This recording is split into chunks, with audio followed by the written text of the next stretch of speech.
नमस्कार, स्वागत है आपका विंध्य भारत में। मैं आपके साथ साक्षी गुप्ता। लोकसभा चुनाव को लेकर भाजपा ने कमर कस ली है। मंगलवार को शहर के अमिया मोहल्ले में भाजपा के चुनावी कार्यालय की शुरुआत हुई। चुनावी कार्यालय का शुभारंभ डिप्टी सीएम राजेंद्र शुक्ल ने किया। इस अवसर पर राजेंद्र शुक्ल ने कहा कि चुनाव को लेकर हमारी पूरी तैयारी है।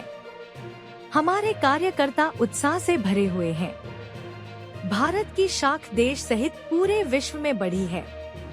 उन्होंने कहा कि प्रधानमंत्री मोदी के 10 वर्षों के कार्यकाल से लोगों को मोदी सरकार पर भरोसा हो गया है।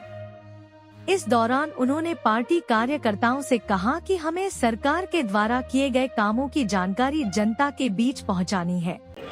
तो वहाँ के जो मुख्य मीडिया प्रभारी और एक और वरिष्ठ नेता वो पार्टी में आया, तुलसी सिंह और के त्रिपाठी, तो उन्होंने कहा कि हम इसलिए आए हैं क्योंकि जब कांग्रेस ने राम मंदिर का आमंत्रण ठुकराया तो हम लोगों को लगा कि अब जनता की नज़र में तो ये पार्टी अब कभी टिक नहीं सकती, क्योंकि एक तो इस प्रकार की हमारी सांस्कृतिक परंपरा नहीं रही है कि भगवान नाम के मंदिर, आमतौर पे तो आमंत्रण आदमी किसी का नहीं ठुकराता है। कोई आपको बुलाए कि आपको हमारे घर आना है, जाए चाहे ना जाए, समय मिले ना मिले ना जा पाए, लेकिन ये थोड़ी कहेंगे ले जा अपन का आडम ना हो। लेकिन विनाश काले विपरीत बुद्धि, आमंत्रण ठुकरा देना, वो भी भगवान राम के भव्य मंदिर का जो 500 सालों के बाद बना। इसका मतलब कि ये पार्टी अब पटरी से उतर गई है। हम लोगों की आस्था को चोट पहुंची। कोई भी दल में कोई भी कार्यकर्ता हो, मैं तो सबको राजनीतिक बिरादरी का आदमी मानता हूँ। किसी भी पार्टी के किसी भी नेता के प्रति हमारी कोई भावना कभी नहीं रहती। हमको लगता है कि अपने अपने विचारधारा के आधार पर जनता की सेवा करने का, समाज में रहने का और जिसका कुछ हो सके उसका काम करा देने के भावना से हर आदमी अपने अपने पार्टी में काम कर रहा है, तो उसके प्रति दुर्भावना नहीं रखना चाहिए। आपने देखा होगा, मैं विरोधियों को हमेशा कहता हूँ ये हमारे विरोधी मित्र हैं। विरोधी भी हैं लेकिन हमारे मित्र भी हैं। लेकिन अब उन लोगों को भी समझ में आने लगा है कि कांग्रेस में रह के या अन्य दलों में रह के मोदी जी को कमजोर करना नहीं होगा, भारत को कमजोर करना होगा। और भारत को कमजोर, कौन सी राजनीतिक पार्टी में रहने वाला व्यक्ति भारत को कमजोर करने के लिए राजनीति कर रहा है? मुझे तो नहीं लगता है कि कुछ 5-10% भले होंगे, लेकिन 90% लोग तो भारत को मजबूत करने के लिए काम कर रहे हैं। और मोदी जी में उनको आशा की किरण दिख रही है। और इसलिए यह चुनाव 10 वर्षों के मोदी जी के शासन के बाद मोदी के प्रति जो आस्था बढ़ी है, जो भरोसा बढ़ा है, जो भारत को विश्व गुरु के स्थान पर पहुंचाने का पुराना सपना को पूरा करने की ताकत, क्षमता मोदी जी में है, ये उनकी क्षमता का जो प्रकटीकरण हुआ है देश और दुनिया के सामने।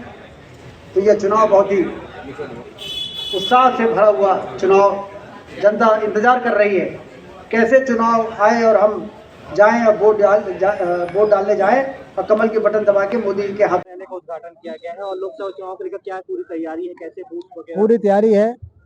पूरे देश में, प्रदेश में, रीवा में कार्यकर्ता उत्साह से भरा हुआ है। जनता भी मोदी जी को तीसरी बार प्रधानमंत्री बनाने के लिए चुनाव का इंतजार कर रही है। मोदी जी का 10 वर्षों का कार्यकाल इतना यशस्वी रहा है कि देश में रहने वाले भारतीयों को तो गर्व होता ही है, जो विदेशों में रहने वाले भारतीय हैं वो उनका भी मस्तक गर्व से ऊंचा उठा है और भारत की साख विदेशों में भी बढ़ी है। और इसलिए देश की जनता इंतजार कर रही है। भरोसा हो गया है कि मोदी जी तीसरी बार प्रधानमंत्री बनेंगे। तीसरा कार्यकाल भारत को विश्व गुरु के स्थान पर पहुंचाने वाला साबित होगा।